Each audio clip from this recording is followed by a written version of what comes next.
Hello everyone, आज की इस वीडियो में हम बात करने वाले हैं एक अपने दूसरे एग्जांपल के ऊपर। ठीक है, देखिए गोखरू की बुक का ये एग्जांपल है। A ball a moving with velocity you impinges directly on an equal ball be moving with velocity v in the opposite direction if e is the coefficient of restitution and a be brought to rest after impact, prove that u ratio v is equals to 1 plus e ratio 1 minus e. ठीक है, इसमें देखो जैसे कि दो ball है हमारे पास ए और बी। ठीक है, दोनों इक्वल बॉल हैं ऑन एन इक्वल बॉल। ठीक है, इक्वल बॉल है तो हमारे पास मास भी सेम होगा जो हमने ले लिया है एम और एम। ठीक है, तो हम यहाँ पे लिख देते हैं कि m1 is equals to m2 which is equals to m। ठीक है, जो हमारी पहली बॉल है वो किस वेलोसिटी से मूव कर रही है, u वेलोसिटी से, और जो दूसरी बॉल है वो b वेलोसिटी से मूव कर रही है लेकिन अपोजिट डायरेक्शन में। ठीक है, क्वेश्चन ने दे रखा है with velocity v in opposite direction, तो ये अपोजिट डायरेक्शन में आ रही है इस साइड से। ठीक है, अपोजिट डायरेक्शन का मतलब समझते होंगे, एक इधर से जा रही है तो एक इधर से आ रही होगी। ठीक है, अब क्या होता है कि ये दोनों बॉल आपस में टकराती हैं। टकराने के बाद क्या होता है, ये जो बॉल ए है एक इसमें आ जाती है रेस्ट में। रेस्ट का मतलब क्या है कि इनकी वेलोसिटी जो है जीरो हो जाएगी। ठीक है, तो हम मान लेते हैं कि कैपिटल v1 जो है वो इसकी वेलोसिटी है और ये जीरो हो जाती है। इसकी जो वेलोसिटी है वो कितनी है b, तो ये b वेलोसिटी से मूव करती रहेगी। ठीक है, यहाँ पे एक बार फिर से देख लीजिए, जो u और स्मॉल v, जो u एंड b है वो हमारी क्या है, वेलोसिटी बिफोर इम्पैक्ट। ठीक है, और capital V1 comma capital V, ये जो हमारे पास है कैपिटल V। ठीक है, इसको V मान लो या V2 मान लो, कोई दिक्कत नहीं है, इसको हम V2 मान लेते हैं। ये जो V2 है ये हमारी क्या है, वेलोसिटी आफ्टर इम्पैक्ट। अच्छा, अभी देखो वेलोसिटी आफ्टर इम्पैक्ट है तो इम्पैक्ट के बाद ये फर्स्ट बॉल जिसकी वेलोसिटी V1 है, ठीक है, ये तो रेस्ट में आ जाएगी, यानी कि हमारा V1 जो है वो क्या होगा, ज़ीरो होगा। ठीक है, according to question v1 is equals to zero. ठीक है, ये चीज़ हमें ध्यान रखनी है। इसके बाद फिर क्या आता है हमारे पास, आगे क्या बोला है, u रेशियो b, यानी कि जो बॉल हमारी थी उनकी इम्पैक्ट से पहले की जो वेलोसिटी है उनका रेशियो 1 प्लस ई और 1 माइनस ई है। ठीक है, इसी टाइप का कुछ मिलता जुलता क्वेश्चन हमने इससे पहले वाले में किया था, तो कोई दिक्कत नहीं, यहाँ पर भी देखते हैं फिर से। ई हमारा क्या है, कोफिशिएंट ऑफ रेस्टिट्यूशन। ठीक है, तो अब इसको सॉल्व करने के लिए हमें क्या करना पड़ेगा, तो कल हमने बताया ही था कि जब भी हम इस टाइप के क्वेश्चन सॉल्व करेंगे तो हमारे पास सबसे पहले दो ही लॉ आएंगे दिमाग में। पहला क्या, न्यूटन्स लॉ ऑफ इम्पैक्ट। ठीक है, पहला लॉ जो होगा हमारा वो क्या होगा, न्यूटन्स लॉ ऑफ इम्पैक्ट। इसके बाद जो दूसरा हम यूज़ करेंगे वो कंजर्वेशन ऑफ मोमेंटम।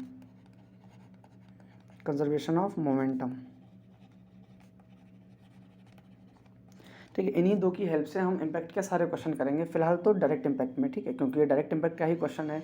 जो हमारी स्फीयर हैं वो किस पर आ रही हैं, लाइन ऑफ इम्पैक्ट जो उनकी है वो क्या है, उनके सेंटर के अलॉन्ग है। ठीक है, और ये मतलब इनका क्या बोलते हैं इसे, कॉमन नॉर्मल के अलॉन्ग इनका लाइन ऑफ इम्पैक्ट है। ठीक है, तो हमारा क्या है, डायरेक्ट इम्पैक्ट है।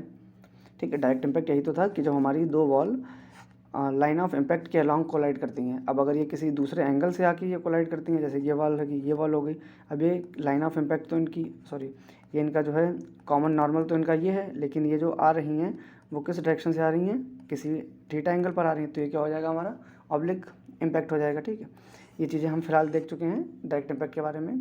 ठीक, ऑब्लिक हम आगे देखेंगे। तो यहाँ पर देखते हैं, तो सबसे पहले हम किसका यूज़ करेंगे, Newton's law of impact. Newton's law of impact के अकॉर्डिंग, ठीक है, इसको कंजर्वेशन का हटा देते हैं यहाँ से। ठीक है, हम न्यूटन्स लॉ ऑफ इम्पैक्ट क्या होता है, पहले तो हम इसका जनरल लिखेंगे। ठीक है, इसका होता है v1 minus b2 is equals to minus e u1 minus u2, यानी कि इम्पैक्ट के बाद की जो रिलेटिव वेलोसिटी हैं, मतलब इम्पैक्ट के बाद जो वेलोसिटी हैं दोनों बॉल्स की, उनकी रिलेटिव वेलोसिटी किसके इक्वल होगी, ई टाइम्स उनके इम्पैक्ट से पहले की रिलेटिव वेलोसिटी के इक्वल, दोनों बॉल्स के। ठीक है, तो अब इसी फॉर्मूले को हम यूज़ करते हुए यहाँ पे करेंगे।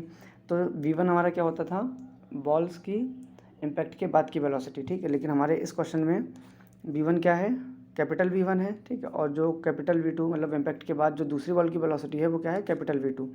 ठीक है, तो यहाँ पर हम क्या लिखेंगे, capital V1 minus capital V2 is equals to, ठीक है, माइनस ई times u1 minus u2। u1 क्या होता था, इम्पैक्ट से पहले की वेलोसिटी और इम्पैक्ट के बाद की वेलोसिटी, तो इम्पैक्ट से पहले की वेलोसिटी है u, इम्पैक्ट के बाद की वेलोसिटी है v। तो हम यहाँ पे लिखेंगे u माइनस b क्यों माइनस बी हमने लिखा, क्योंकि ये जो फार्मूला होता था हमारा ये कब होता था, जब दोनों एक ही डायरेक्शन में जा रही हों। लेकिन इस क्वेश्चन में क्या है कि एक इधर से आ रही है और एक इधर से आ रही है, दोनों अपोजिट डायरेक्शन में आ रही हैं, ठीक है। जब इधर वेलोसिटी जाएगी तो क्या होगा, प्लस का यू हम लेंगे, ठीक है। जब इस साइड आएगा तो डायरेक्शन अपोजिट होगा तो माइनस का यू हो जाएगा। तो हमने u2 की जगह पे माइनस का v ले लिया। क्यों, क्योंकि क्वेश्चन में हमें दिया गया है कि जो सेकंड बॉल की वेलोसिटी है वो कितनी है, v है, ठीक है। कोई कन्फ्यूज़न नहीं होना चाहिए यहाँ पर, ठीक है। v1 हमें पता ही है कितना है, 0 minus v2 is equals to minus e u plus v, ठीक है। यहाँ से हम v2 किसके इक्वल निकाल देंगे, ई यू प्लस वी के इक्वल, ठीक है, ठीक है ना। तो इसमें कोई दिक्कत नहीं होनी चाहिए। यहाँ पर हम इसको फर्स्ट इक्वेशन मान लेते हैं। इसके बाद हम चलते हैं अपनी सेकंड इक्वेशन पे, ठीक है। अब यहाँ पे हम क्या यूज़ करेंगे, principle of conservation of momentum, ठीक है, from conservation of momentum, conservation of momentum. Conservation of momentum क्या कहता है कि इम्पैक्ट से पहले दोनों वॉल का मोमेंटम किसके बराबर होगा, इम्पैक्ट के बाद जो दोनों वॉल का मोमेंटम होगा उसके सम के बराबर, ठीक है। फिर से एक बार देख लो कि कंजर्वेशन ऑफ मोमेंटम के अकॉर्डिंग क्या होता है कि m1 v1 plus m2 v2, ये क्या है, पहली वॉल का मोमेंटम, ये दूसरी वॉल का मोमेंटम इम्पैक्ट के बाद, ये किसके इक्वल होगा, m1 u1 plus m2 u2। पहली वॉल का मोमेंटम और दूसरी वॉल का मोमेंटम किससे, इम्पैक्ट से पहले, इनका सम और इनका सम आपस में बराबर होगा। ये हमारा conservation of principle of conservation of momentum के अकॉर्डिंग, ठीक है। तो अब यहाँ पर हम अपना फार्मूला जो भी जो क्वेश्चन में हमें चीज़ें दी गई हैं उनको हम यूज़ कर लेंगे, ठीक है। यहाँ पर m1 v1 और m2 v2, तो m1 और m2 दोनों वॉल हमारी सेम है, तो ये हो जाएगा तुम्हारा m v1 तुम्हारा यानी कि इम्पैक्ट के बाद की वेलोसिटी। तो यहाँ पर क्वेश्चन में देखो, फर्स्ट वॉल की इम्पैक्ट के बाद वेलोसिटी क्या है, 0, और सेकंड वॉल की इम्पैक्ट के बाद वेलोसिटी क्या है, v2, ठीक है। तो फर्स्ट वॉल की वेलोसिटी 0 हो गई और दूसरी वॉल की वेलोसिटी कितनी है, v2 is equals to capital v2, ठीक है। अब यहाँ पर भी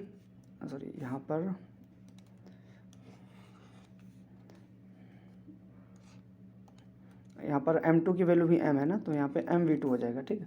अब यहाँ पे m1 u1, तो m1 तो कितना है तुम्हारे पास, m1 मास कितना है 1, मतलब मास तुम्हारा कितना है m, और u1 कितना है तुम्हारा u, ठीक है, प्लस मास सेकेंड वॉल का वो भी m है, लेकिन u2 जो है वो किसके इक्वल है, माइनस v के। क्यों, क्योंकि अपोजिट डायरेक्शन से आ रही हैं। तो ये हो जाएगा 0 plus mv2 is equals to mu minus mv, ठीक है। m यहाँ से कैंसिल हो जाएगा, तो हम इसको कैंसिल किए दे रहे हैं, तो हमारे पास v2 आ जाएगा u माइनस b, ये हमारे पास हो जाएगी दूसरी इक्वेशन, ठीक है।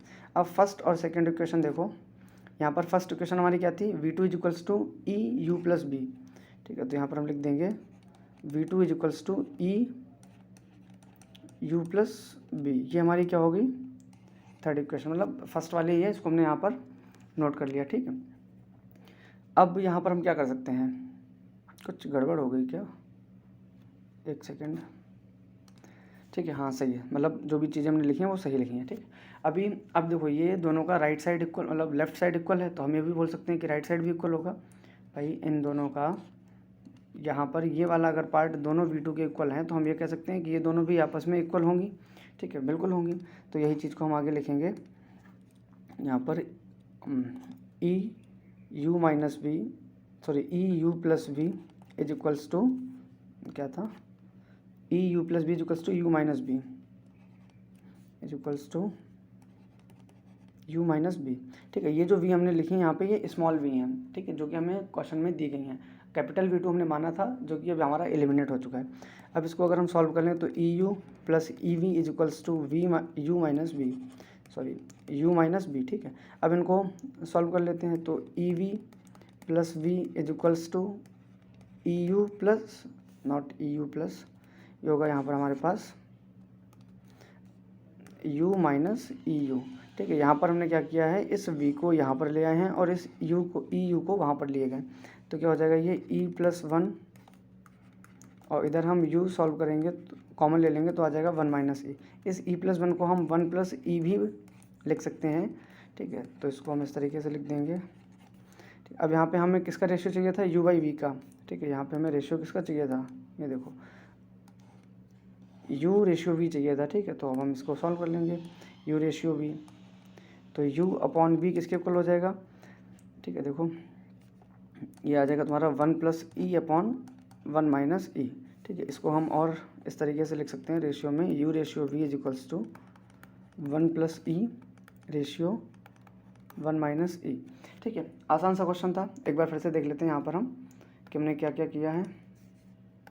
पहले जो भी हमें क्वेश्चन दिया गया था उसको हमने, जो भी हमारे पास डाटा दिया गया होगा, इन्फॉर्मेशन दी गई होगी, उसके बेसिस पे अपना डायग्राम बना के जो भी चीज़ें दी गई होंगी उनको मेंशन कर लेंगे। ठीक है, यहाँ पर भी हमने वही कुछ किया है।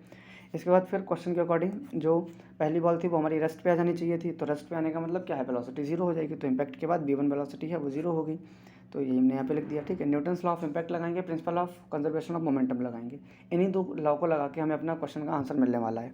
ठीक है, फिलहाल के लिए तो यहाँ पर हमने पहला लॉ लगाया, लॉ ऑफ इम्पैक्ट, जिसमें क्या होता है कि इम्पैक्ट के बाद की जो रिलेटिव वेलोसिटी है दोनों बॉल्स की, वो माइनस E टाइम्स होगी किसके, इम्पैक्ट के पहले की रिलेटिव वेलोसिटी के। तो वही हम यूज़ कर लेंगे यहाँ पे V1 माइनस V2, क्योंकि V1 और V2 हमारे क्या है, इम्पैक्ट के बाद की वेलोसिटी दोनों बॉल्स की, और U और V क्या है, हमारे इम्पैक्ट के पहले की वेलोसिटी। यहाँ पे माइनस V हमने इसलिए लिया क्योंकि जो V है वो हमारी अपोजिट डायरेक्शन से आ रही है सेकेंड बॉल। इसको रख के हमने सॉल्व कर दिया, यहाँ से हमारे पास V2 की वैल्यू आ गई। अब V1 तो रेस्ट पे है ना, तो वो तो मूव करेगी नहीं, तो V2 की वैल्यू आ गई हमारे पास। अगर V1 का कुछ ना कुछ मोशन होता तो यहाँ पे V1 भी होता। ठीक है, फिर हमने कंजर्वेशन ऑफ मोमेंटम की हेल्प से हमने V2 की वैल्यू दोबारा से निकाल ली, जो हमारे पास है U माइनस B। इन दोनों को इक्वेट करके हम सॉल्व कर देंगे, हमारे पास आंसर आ जाएगा। ठीक, तो ये तो रहा हमारा इस वीडियो का। अभी नेक्स्ट वीडियो में हम देखेंगे, एक सेकेंड, जो अगली वीडियो होगी हमारी उसमें हम देखेंगे direct impact of sphere with fixed plane. समझ ही गए होंगे कि क्या होगा टॉपिक हमारा, कि जब कोई बॉल एक फिक्स्ड प्लेन से आके टकराती है। अभी तक हमारे पास दो बॉल होती थी कि या इससे आके टकरा गई। ठीक है, अभी हमारे पास एक फ्लोर होगा, उस फ्लोर से आके एक बॉल टकराएगी, या कोई क्या बोलते हैं, प्लेन होगा, उस प्लेन से बॉल टकराएगी आके। तो उस कंडीशन में क्या होगा, हाइट कितनी होगी थ्रो की, ठीक है, टाइम कितना लगेगा, और यही सारी चीज़ें हम देखेंगे, और इस पर बेस्ड हम क्वेश्चंस भी देखेंगे। उसके बाद फिर हमारा होगा एक लॉस इन काइनेटिक एनर्जी। इसके बाद इन 2-3 टॉपिक के बाद फिर हमारा ये चैप्टर खत्म हो जाएगा। कौन सा, डायरेक्ट इम्पैक्ट। इसके बाद इसी का दूसरा पार्ट होगा ऑब्लिक इम्पैक्ट, फिर हम उस पर भी बात करेंगे। Okay, thank you.